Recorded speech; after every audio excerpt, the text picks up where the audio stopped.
theoretical background of frequency modulation transmission. From the first day of wireless transmissions, engineers were bothered by the hissing, clicks, and grinding noises caused by the atmospheric electricity. Many radio pioneers made a great effort to make a way to resolve the static noise. They did achieve some success, particularly with their innovative antennas, but it was so modest in view of effort expended that most people consider the problem was unsolved. Edwin H. Armstrong achieved success with his system of wideband frequency modulation radio after a decade. Frequency modulation is a different way of impressing an audio signal on a radio frequency carrier wave. In the usual technique known as amplitude modulation AM, the amplitude of carrier wave is regulated by the amplitude of audio signal. With frequency modulation FM, the frequency of carrier wave is altered by the audio wave.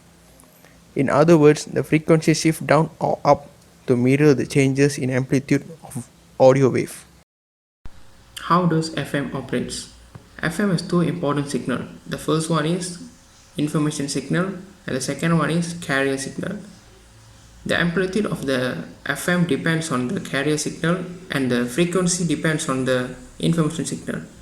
In information signal, it will take the peak or the crest as the reference point. If we take the peak as the reference, the frequency in FM will be high when it reaches the peak.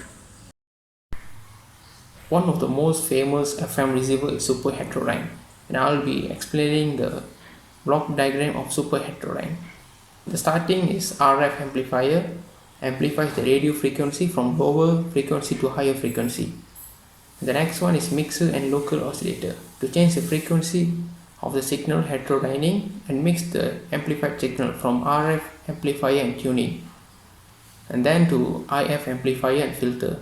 All the signal will be tuned to same frequency, which is to 455 kHz, and then demodulator. The modulation signal will be extracted from the signal, and then amplifier bring the frequency to preferred one, and finally to the output device.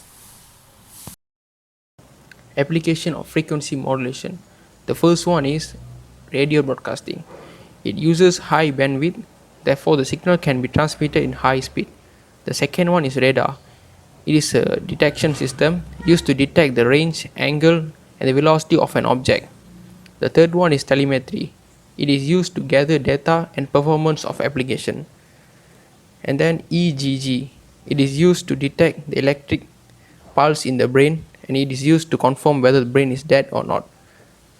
And then video broadcast. It is to broadcast a video from one place to another place.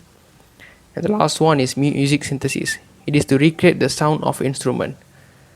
And the advantages of FM is transmission is more effective because it has a constant amplitude, and then able to capture strong signal and eliminate the weak one. And then the last one is noise immunity because it has a limiter circuit.